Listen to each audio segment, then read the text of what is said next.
전 이 교회 이제 철야기도 때 2번을 왔었는데, 이 성복중앙교회 올 때마다 한국교회가 한참 부흥될 때 이천성 목사님을 중심으로 하늘산 기도원에 큰 부흥이 일어날 때 저도 그때 많은 은혜를 받았기 때문에 항상 기억이 되고 또 궁금하고 그랬는데, 그러다가 뭐 좀 어려움도 겪고 교회가 그랬다는 얘기도 들었습니다. 그래도 길 목사님이 오시면서 다시 부흥의 불이 붙고 교회가 성장한다는 말씀을 듣고 얼마나 감사했는지 모릅니다. 이천성 목사님 계실 때보다 더 큰 부흥이 또 길 목사님을 통해서 일어나고 한국교회를 정말 도전하고 불을 붙이는 그런 거룩한 교회로 성복중앙교회가 하나님께 쓰임 받으시기를 주님의 이름으로 축복합니다. 우리 민족의 역사를 생각해 보면 너무나 하나님의 은혜가 감사한 것이 마치 불구덩이에서 건져낸 느낌이고, 타다 남은 막대기 같은 저희들을 하나님이 사용하시는 것이 참 놀랍기만 합니다. 대한민국과 이스라엘의 역사는 고난의 민족으로서 역사의 맥락을 같이 하고 있는데요. 지금 우리나라가 지금 뭐 북방에 시달리고 일본에 시달리고 그렇게 고통스럽게 살았던 역사를 우리가 너무나 잘 알고 있고, 또 우리 민족끼리 우리가 서로 싸워서 수백만 명이 죽는 그런 민족 비극의 역사, 이거 뭐 말씀 안 드려도 잘 알 겁니다. 수없이 우리는 침략을 당하고 전쟁을 하고 분단의 갈등을 겪고 있습니다. 왜 이런 비극이 생기는가? 북방에서 일어났던 아시리아라든가 로마 제국이라든가 바벨로니아라든가 이런 제국 때문에 이스라엘이 항상 고통을 당했고, 남방의 애굽에까지 노예 생활을 400년 동안 하기도 하고, 나라가 갈라지고 남왕국과 북왕국으로 나눠지기도 하고, 또 예루살렘이 멸망하면서 2500년 동안 나라 없이 살던 민족, 가장 지구상에서 서러운 민족이 지금 지구를 먹여 살리는 그런 특별한 민족이 된 것을 잘 알고 있지만, 우리나라도 마찬가지입니다. 반만 년 동안 우리는 북방에서 제국들이 일어날 때마다 수없이 공격을 당하고, 중국의 청나라를 비롯해서 몽골 제국을 비롯해서 수백 년씩 우리를 괴롭혀 왔습니다. 뿐만 아니라 남방의 일본으로부터도 우리는 고통을 당해서 일본으로부터 700번 공격을 당하고 중국으로부터 500번 공격을 당한 역사적인 비참한 기록을 가지고 있습니다. 그런 우리 민족을 하나님이 왜 이렇게 사용하실까? 여러분, 이런 비극이 생겼던 이유 가운데 근래 조선 100여 년 전의 조선시대를 보면 남인, 북인, 노론, 소론, 뭐 또 다 기생들, 그 축첩제도, 그리고 나중에 일제시대 때는 일본 신사에 참배하는 교회까지도 다 우상숭배라는 이런 죄악 때문에 6.25라는 전쟁도 터지고, 우리가 다 흑암 가운데 살던 백성들인데 흑암을 비추는 빛이 있었습니다. 지금으로부터 130여 년 전 흑암에 행하던 백성이 큰 빛을 보고 사망의 그늘진 땅에 거주하던 자에게 빛이 비치는 복음의 역사가 시작됩니다. 1945년 현재 대한민국에는 교회가 200개밖에 없었는데 지금은 6만 개의 교회가 세워지고, 전국에 교회가 없는 마을이 없고 섬까지도 교회가 세워지고, 선교사들을 많이 파송해서 인구 대비 선교 파송 1위 국가가 되고 제10대 경제 대국이 되었습니다. 여러분, 이런 하나님의 은혜를 생각해 볼 때 참 하나님의 섭리는 신비하다는 생각을 해요. 가장 연약한 민족들을 들어 쓰시는 하나님의 섭리 가운데 우리 민족은 선택을 받은 것입니다. 성경에는 이스라엘을 하나님이 선택했다는 말씀이 있지만 대한민국을 선택했다는 말씀은 없어요. 성경 기록이 다 끝났기 때문에. 그러나 현상적으로 전 세계가 인정하고 있는 것이 한국은 마지막 때에 선택받은 민족이라고 하는 사실, 여러분 믿으십니까? 하나님이 우리 민족을 쓰고 계신다는 게 정말 놀라운 일이죠. 그리고 대한민국을 정말 동방의 빛으로 세우셨을 뿐만 아니라 온 세계를 복음화하는 그런 복음의 도구로 사용하고 계신 것이 틀림없습니다. 자, 그러면 우리가 어떻게 이런 부흥을 경험하게 되었는가? 짧은 기간 동안에 대한민국이 이런 큰 축복을 받게 된 10가지 원리가 있는데 오늘 다 말씀 못 드릴 것 같고, 그 첫 번째 원리가 하나님께서 우리 민족을 택하신 이유가 그 지도자들의 비전 때문인데, 지도자들이 교회 개척이라는 비전을 갖고 있었어요. 성경은 비전이 없는 백성은 망한다고 말합니다. 자, 이 수만 개의 교회가 세워지기까지 김지선 박사님을 중심으로 한 28,000개의 동리의 음모를 파라는 운동, 김증원 목사님이 선포했던 58,600개의 자연불학의 교회를 세우자. 그래서 합동 측과 통합 측에 도전을 해서 만교회를 세우는 운동을 일으켰는데, 성경은 믿음대로 된다고 하신 말씀처럼 지금 통합 측, 또 이 교회가 속해 있는 합동 측 다 만교회가 넘었습니다. 여러분 다 믿음대로 되는 것입니다. 그래서 우리가 외쳐온 것이 예수한국, 성서한국, 선교한국, 통일한국. 그래서 이런 나라를 주시도록 기도했고, 그래서 1970년대에 오면서 사상 유례 없는 폭발적인 교회 성장이 대한민국에서 이루어집니다. 73년도 빌리그레암 크루세이드를 통해서 100만 명이 모이더니 74년도에는 33만 명이 전국에서 모여 민족 복음화 요원 훈련을 받았고, 저녁에는 100명, 100만 명, 150만 명씩 모여서 여의도에서 저렇게 폭발적 부흥을 하게 됩니다. 그러다가 결국 1980년대에 오면서 교인 수는 1000만 시대를 기록을 하게 되고 1200만까지 육박을 하게 됩니다.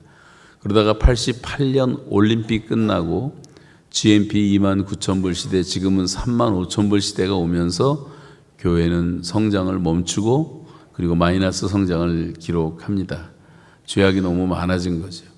그렇지만 교회가 본질을 회복하면 사회의 부패를 얼마든지 다시 막을 수가 있습니다.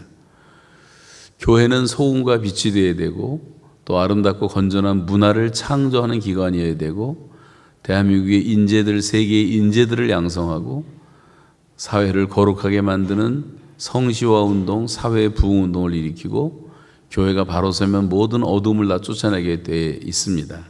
이런 배경 속에 여러분 교회가 있다는 것을 기억을 하시고, 하나님이 세우신 신적인 기관은 교회밖에 없는데, 그래서 교회가 우리 민족의 소망입니다. 아무도 아멘 안 하시는데 여러분, 교회가 우리 민족의 소망인 줄로 믿습니다. 네. 교회가 답이에요. 몰라서 그렇지.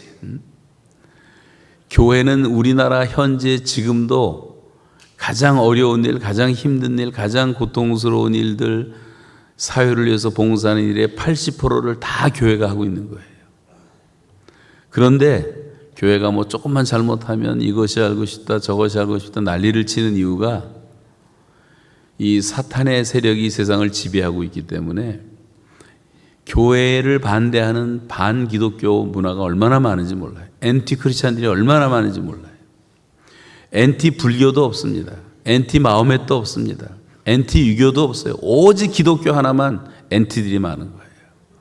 이게 사실이기 때문에, 진리이기 때문에 너무 독선적이다. 왜 예수만 믿으라고 하느냐. 근데 그 길밖에는 구원의 길이 없는데 어떻게 외치지 않을 수 있냔 말이에요. 당연히 외쳐야 되지. 전도라는 것은 예수의 이름을 선포하고 오직 예수 믿음으로 구원받을 수 있다고 하는 하나님의 말씀을 선포할 때 성령의 역사로 죄인들이 회개하고 돌아오는 것을 복음 전도라고 말하는 것입니다. 그런 의미에서 여러분, 교회는 계속 개척돼야 돼요. 이 동네도 교회가 많겠지만 여러분, 성복중앙교회가 아무리 많다고 해도 이 지역사회를 포함하면 여러분, 이 지역사회에서 교회 나오는 성도들은 많이 잡아야 20% 정도 될 겁니다. 80%는 아직도 교회를 안 나오고 있어요. 아직도 멸망길로 가고 있습니다. 지옥 열차를 타고 달려가고 있는 거예요. 급속하게 달려갑니다.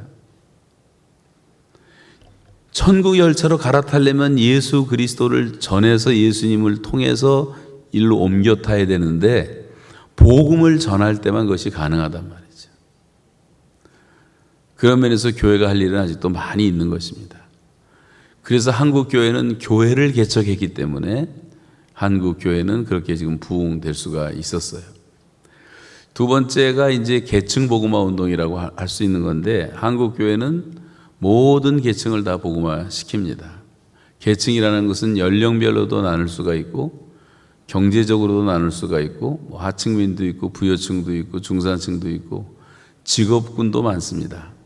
전 세계의 사람들이 갖고 있는 직업을 한 4만 5천 가지 정도를 잡는데 대한민국에서 연구해 본 바에 의해도 2만 개의 직종이 넘습니다.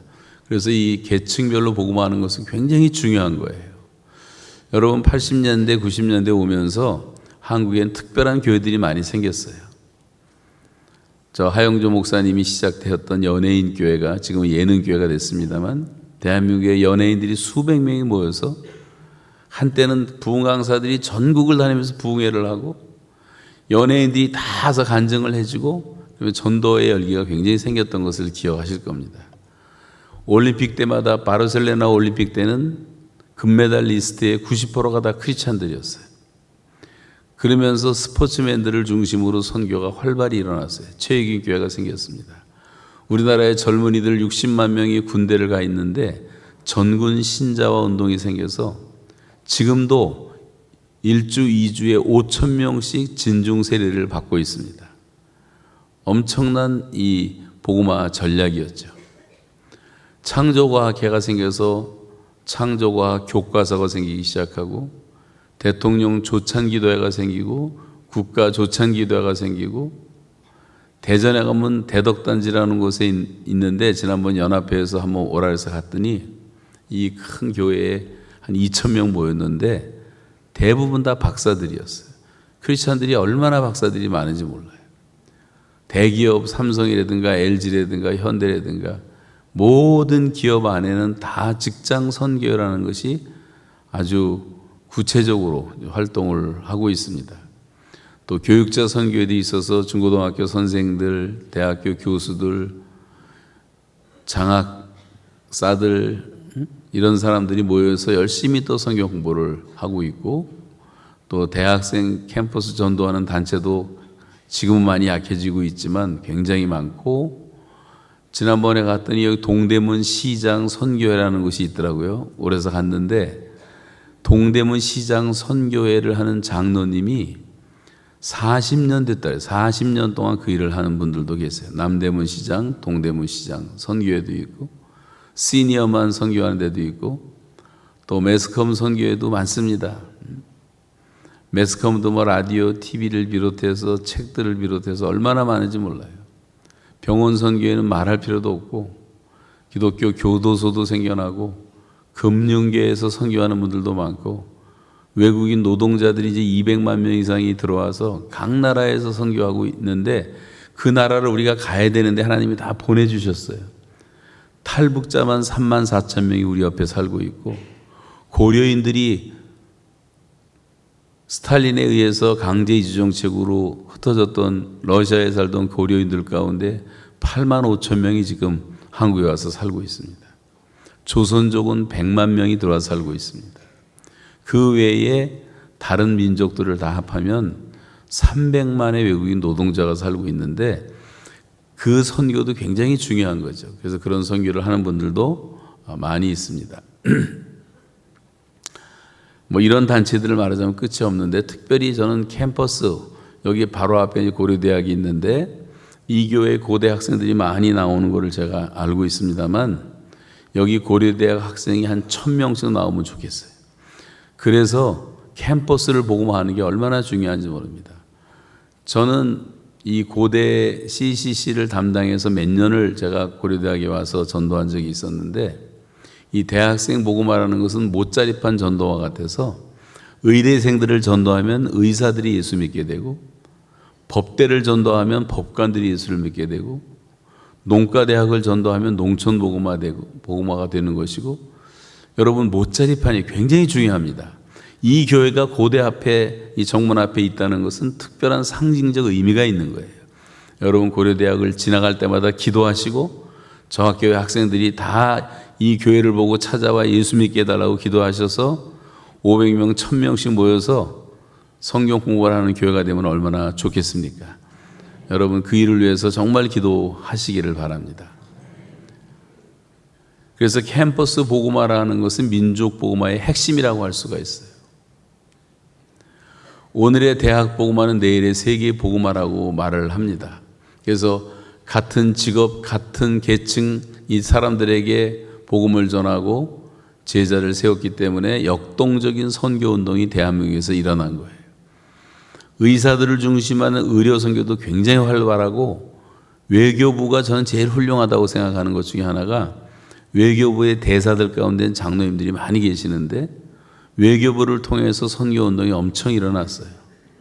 제가 아는 대사들만 해도 수십 명이 다 그렇게 선교사처럼 일을 해갖고 전 세계에서 무비자 국가로 190개 나라가 한국은 비자 없이 가는 나라를 만들었어요. 다 크리스찬들이 그런 역할을 해준 겁니다.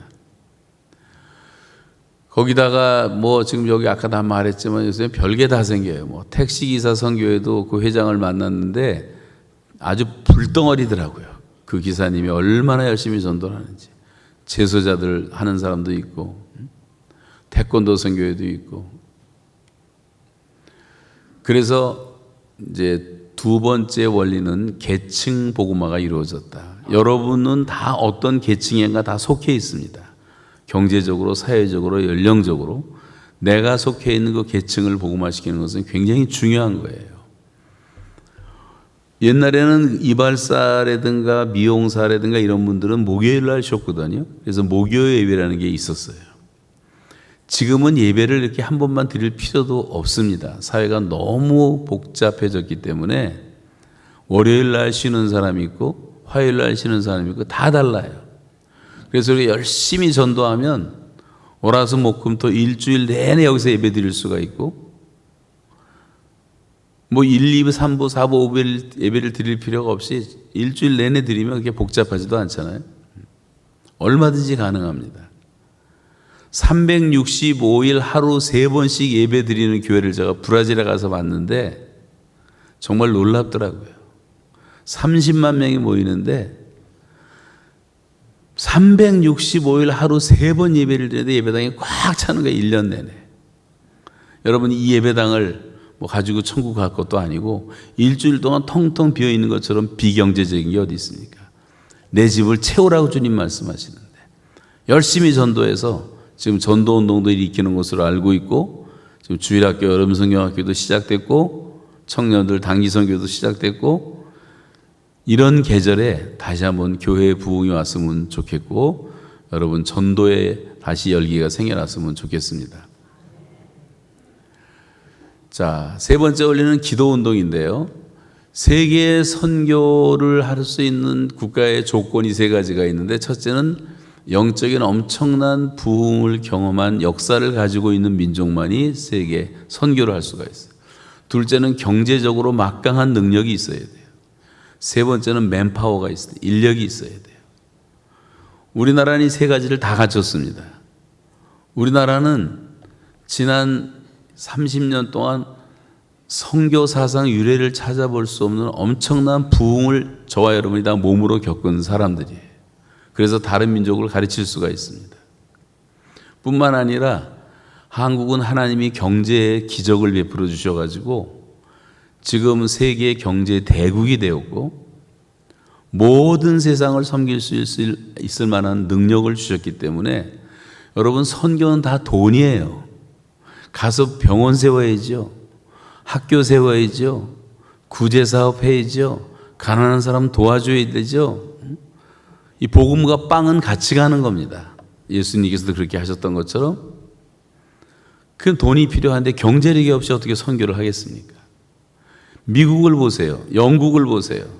세계 최강대국이 되었을 때 다 세계 선교를 감당할 수가 있었는데 지금 대한민국에 하나님께서 이런 힘을 주신 거예요. 선교하라고. 60년대만 해도 우리나라는 제일 가난한 민족이었어요. 지구상에서 제일 가난한 민족이었어요. 근데 예수 믿고 난 다음에 하나님이 얼마나 큰 복을 부어주셨는지, 세계대전 이후에 다른 나라들이 5%, 6% 경제 발전할 때 대한민국 딱 하나만 185배가 발전한, 이건 놀라운 기적 아닙니까? 아멘이십니까? 이거는 경제학적으로도 이해가 안 되는 거예요. 하나님의 복을 부어주신 거예요. 선교하라고. 근데 우리가 지금 선교합니까?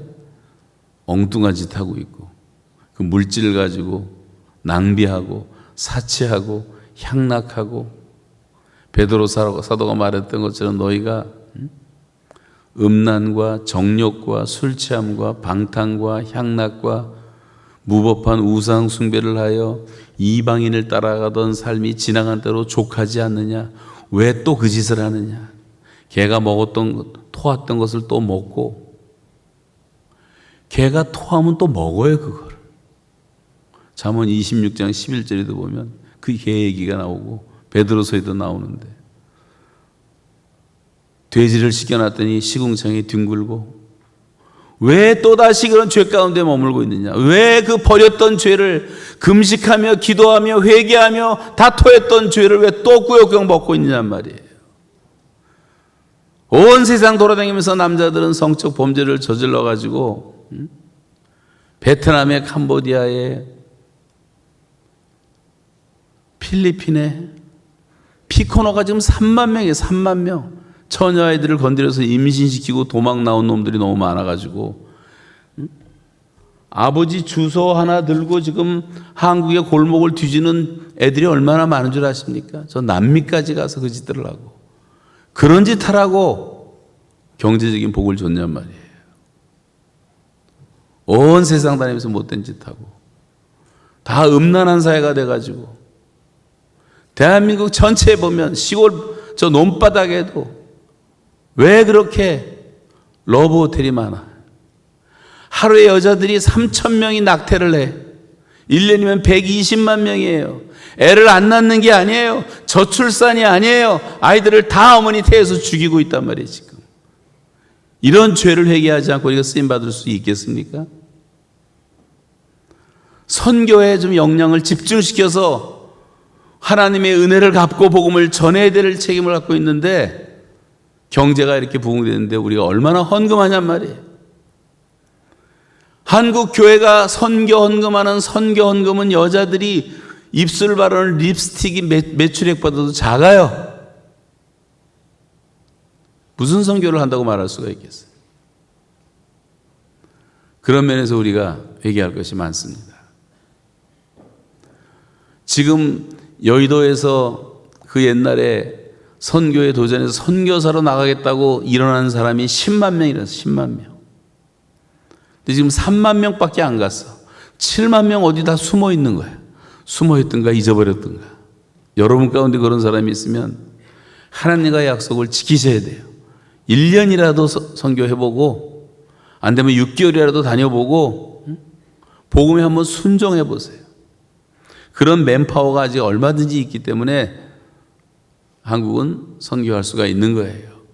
한국에서 일어났던 기도운동의 효시를 말한다면, 하디 선교사, 캐나다 선교사가 원산에서 선교사 생활을 하다가 매너리즘에 빠져갖고 있을 때 회개하고 금식하다가 기도운동을 일으켜가지고 선교사들이 다 회개하고 기도하게 된 것이 계기가 돼서 1907년에 평양 대부흥운동이 일어나고 회귀운동이 일어난 것입니다.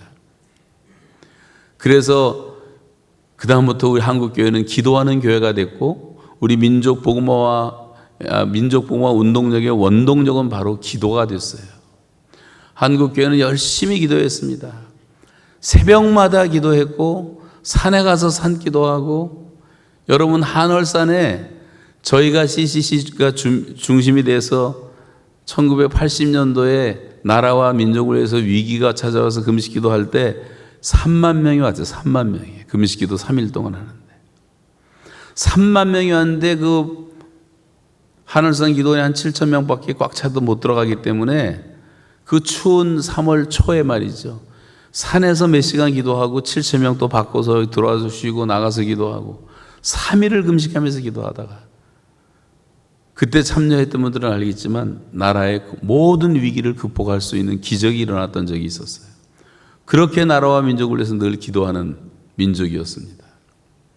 새벽 기도하고 저 종소리 들으면서 우리가 날마다 새벽마다 기도했었잖아요. 새벽 기도는 평양에서부터 시작된 거예요. 한국 기독교 수출 품목 1위가 주요 3창이라는 말을 하는데 여기에 대해서 뭐 비판하는 사람도 있지만 저는 그렇게 생각하지 않습니다. 얼마나 열심히 기도하면 주요 3창의 동기는 성부, 성자, 성령 3번을 부르고 기도하는 거예요. 그런데 참 놀라운 사실은 제가 브라질 선교할 때 브라질 목회자들 수련회를 파라과이 목사들 설교를 하고 아프리카의 여러 나라 뭐 케냐라든가 또 côte-d'Ivoire라든가 가서 설교를 했는데 정말 놀라운 사실은 통성 기도를 시켰더니 제가 가르치지도 않았는데 다 주여 주여 한국말로 3번을 부르고 기도를 하더라니까요. 얼마나 여기 와서 그걸 배웠으면 전 세계가 와서 한국에서 기도를 배워간 거예요. 그리고 가서 다 나라를 부흥시키고 있는데 우리는 지금 배가 불러갖고 그렇게 하질 않습니다. 그런 면에 이 기도 운동은 굉장히 중요한 것이고 저 산에서 골방에서 기도하는 거 보세요. 정말 아름다운 기도는 골방 기도예요. 아무도 없는 곳에서 하나님만 바라보고 기도하는 성도들이 이 나라를 살려온 것이고 지난 74년 동안의 6.25 이후로 나라에 크고 작은 어려움이 있을 때마다 다 모여서 우리가 철야하면서 부르죠. 새벽 4시까지 기도했어요. 그때는 금식하면서 기도했어요. 새벽마다 기도했어요. 부르짖으면서 기도하고 그래서 위기를 넘겨와서 이제 그 바턴이 우리에게 주어졌는데 우리가 지금 얼마나 기도하고 있느냐고 하는 것입니다. 나라와 민족을 위해서 정말 다시 한번 기도를 시작하시기를 바랍니다. 대통령을 위해서 비판만 하지 말고 기도하세요. 지금 야당과 여당과 다 개싸움들을 하고 있는데 교회도 갈라지고 집안도 갈라지고 정치적으로 얼마나 혼란한 시대입니까? 우리가 기도하지 않으니까 마귀가 장난질을 해가지고 이게 다 분열을 시키고 있는 거예요. 마귀의 특징은 이간자. 그런데 속지 말고 우리가 기도함으로 축복하고 기도함으로 여러분이 정치에 참여할 수가 있는 거예요. 대통령을 위해서 기도하면 여러분이 대통령의 통치에 참여하는 것이고 국회의원을 위해서 기도하면 여러분이 국회의원의 통치에 참여하는 거예요. 그래서 성경은 위정자를 위해서 기도하라고 말씀하십니다. 기도하는 교회가 되시기 바랍니다. 그리고 민족 복음화의 완성은 결국 북한 선교예요. 북한은 지금 지구상에 남아있는 마지막 무신론 공산국가예요. 강력한 기도가 아니면 무너질 수가 없는 강력한 주체교라고 하는 종교로 바뀌어가지고 2천만 광신자를 거느리고 있는 나라가 북한이 된 거예요. 여러분 북한의 아이들의 모습을 보십시오. 얼마나 고아들이 많은 줄 아십니까?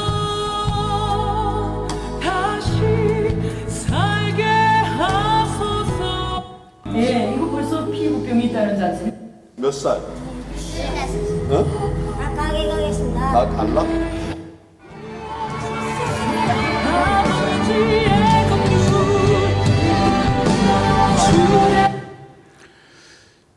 유튜브에 나가기 때문에 다 보여드리지 못하지만 북한의 모습은 처참합니다.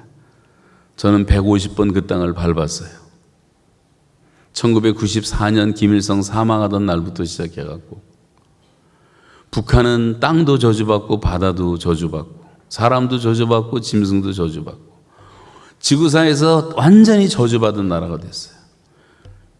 이 매스컴을 잡고 있는 이 나쁜 친구들이 평양만 보여줘서 우리는 북한하면 평양만 보지만 그건 공산당 핵심 당원들만 사는 곳이고 그건 5%밖에 안 되는 거예요. 95%의 사람들은 다 저렇게 살고 있어요. 북한을 복음화시키고 4만 개 세워진 김일성 동상이 다 무너지고 20만 명이 살고 있는 정치범 수용소가 폐쇄되고, 여러분 우상들이 무너져야지 되는데 우리의 강력한 기도만이 그렇게 역사에서 하나님의 역사로 그 땅도 변화될 줄로 믿습니다. 그래서 70년 동안 닫혔던 북한의 문이 열리도록 기도하셔야 되는 거예요. 그래서 저는 요즘 한국에 와서 북한 통일을 준비하기 위해서 탈북 신학생들을 모았더니 처음에 51명으로 시작했는데 지금은 150명씩 모이고 있습니다. 탈북 목사님들이 100명이 나왔습니다. 탈북자들이 세운 교회가 74개가 세워졌습니다. 저 사람들은, 저 친구들은 예수 믿는 지 몇 년 안 됐는데 성경을 다 100독 이상을 한 사람들이에요. 특공대들입니다. 들어가서 복음 전하는 일을 하게 되면 되는 거예요. 그래서 계속 수련회를 통해서 1년에 수차례씩, 이번에도 몽골 갔다 왔는데 몽골을 통해서 넘어온 사람들 가운데 탈북 신학생들 몇 명이 몽골에 자기가 빚을 졌다 그러면서 몽골 가서 설교하는데 다 눈물바다가 되고 기도를 했어요. 북한까지 복음화 돼야지 되는 겁니다. 100만인 구령운동을 시작해갖고 그래서 우리나라가 지금 급속하게 복음화되기 시작한 거예요. 그리고 1974년 빌리그리암 크루세이드를 시작해갖고 엑스플로러 74를 시작해갖고 얼마나 우리가 전도를 열심히 했는지 수년 안에 1000만 기독교인이 된 거예요. 여러분 보세요. 지난 2020년부터 2020년 1월부터 4월까지 3개월 동안 통계를 제가 봤는데 낙태로 죽은 사람이 저기 몇 명입니까? 1000만 명이 넘죠? 아사한 사람이 280만 명, 암으로 죽은 사람이 206만 명, 담배, 에이즈, 교통사고, 자살, 그렇게 많이 죽었는데 코로나로 죽은 사람은 4만 6천 명밖에 안 돼요. 코로나가 한참 심했을 때. 무슨 말입니까? 오늘도 매일같이 15만 명에서 20만 명이 지구를 떠나고 있어요. 저와 여러분들 이렇게 앉아있지만 내일 이 자리에 못 올 사람도 있을 수도 있는 거예요. 언제 떠날지 모르고 죽음은 너무도 확실히 우리에게 다가오고 있고 우리는 살고 있는 게 아니라 죽고 있어요. 죽음은 정해져 있고 우리는 그걸로 가고 있을 뿐이에요. 이 전도의 사태라는 것은 전쟁 사태보다도 시급한 비상사태란 말이에요. 근데 우리가 얼마나 태만합니까? 주님은 복음을 전하라 그랬고 만민에게 가라 그랬고 모든 민족을 제자로 삼으라 그랬고 믿는 자들에게는 이런 표적이 따르리니, 표적이 따라야 우리가 전도하기 시작하면 귀신들이 쫓겨나고 새 방언을 말하고 뱀을 들어 올리고 무슨 독을 마실지라도 해를 받지 않고 병든 자에게 손을 얹는 즉 나으리라. 우리가 순종하면 이런 역사는 지금도 똑같이 일어났는데 그 표적을 보고 사람들이 돌아오게 돼 있는 거예요. 여러분 가운데도 병에서 고침받고 교회 나온 사람도 계실 거고 어떤 동기로 회개하고 다 나왔을 텐데, 여러분 지금 우리 주변에 한국에서도 하루에 1000명이 세상을 떠나요. 장례식이 1000건씩 있습니다. 매일. 그럼 불경기도 없어요. 떠나는 게 1000건씩 있어요. 언젠가 우리도 그 대열에 서서 갈 때가 있어요. 죽음이라는 것은 무서운 겁니다. 죽음은 차가운 것입니다. 죽음은 너무도 비자연스러운 것이고, 다른 사람의 죽음은 죽음이라고 말하지만 그 죽음이 나한테 찾아오면 하늘이 무너지는 것 같은 사건이에요. 그때 제일 중요한 것은 뭐겠습니까? 내가 구원을 받았느냐가 중요하지 않아요? 영생을 얻었느냐가 중요하지 않아요? 그런 의미에서 이 죽는 것은 반드시 혼자서 아무것도 가지고 갈 수 없는 것. 언제 죽을지 모르고 어디서 죽을지 어떻게 죽을지 아무도 몰라요. 존재론적으로 다 불안합니다. 전도라는 것은 바로 이 죄와 죽음의 문제에 대한 근본적인 해결책을 제시하는 거예요. 예수 그리스도의 죽음과 예수 그리스도의 부활만이 답이란 말이에요. 예수의 죽음으로 우리의 죄 문제가 다 해결됐어요. 예수의 부활로 우리는 의롭다함을 받게 돼요. 이 복음만이 유일한 해답이고 복음만이 사람들이 살 길인 것을 믿으십니까? 그렇다면 이 복음을 전해야 된단 말이에요. 왜 벙어리처럼 입을 닫고 있습니까?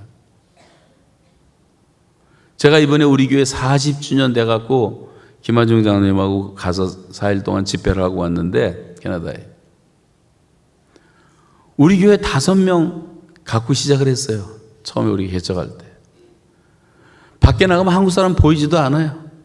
열심히 전도했어요. 지금 4,000명이 모이는데 우리 교회 예배당 꽉 차봤자 아마 2,500명밖에 못 들어와. 이 교회보다 약간 큰데도 그래요. 강대산까지 애들이 막 수백 명씩 꽉 차고 자리가 없어요. 별관마다 다 쓰고. 여러분 여기 바깥에 나가면 통역이 필요합니까? 다 한국말 통하고 전도할 수 있는데 왜 안 하냔 말이에요. 전도하세요. 전도하세요. 복음 전할 때 성령님이 같이 하시는 겁니다. 예수가 오신 목적, 성령님이 오신 목적 뭐예요? 예수를 믿게 하는 회개와 중생용으로 예수님이 오셨기 때문에 전도라는 열매가 없는 것은 예수 믿는 것이 아니에요. 어떻게 보면.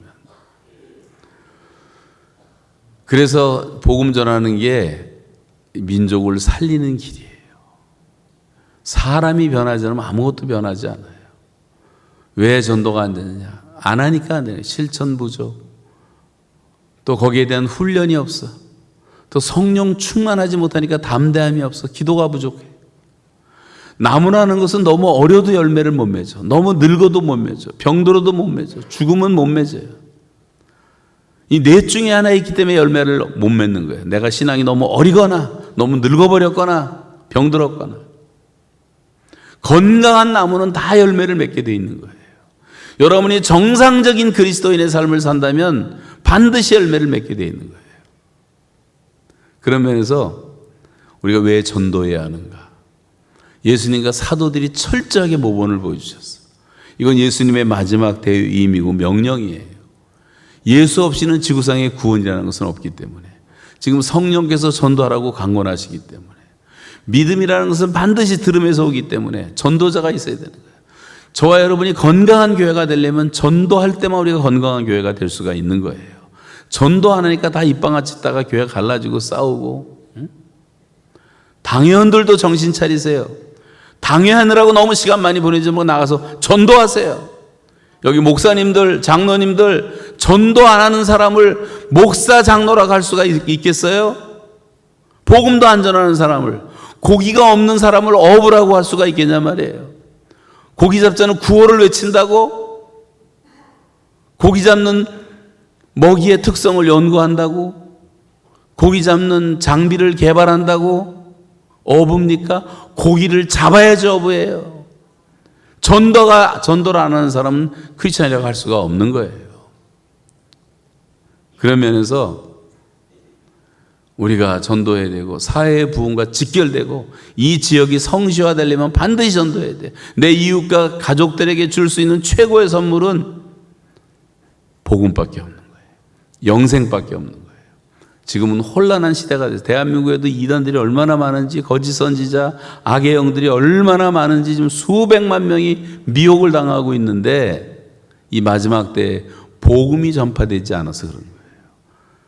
여러분, 이 생명의 복음, 영생의 복음을 우리가 가지고 있잖아요. 근데 가짜들이 너무 판치고 있잖아요. 진짜가 가만히 있으니까 그런 거예요. 복음을 전하시기 바랍니다.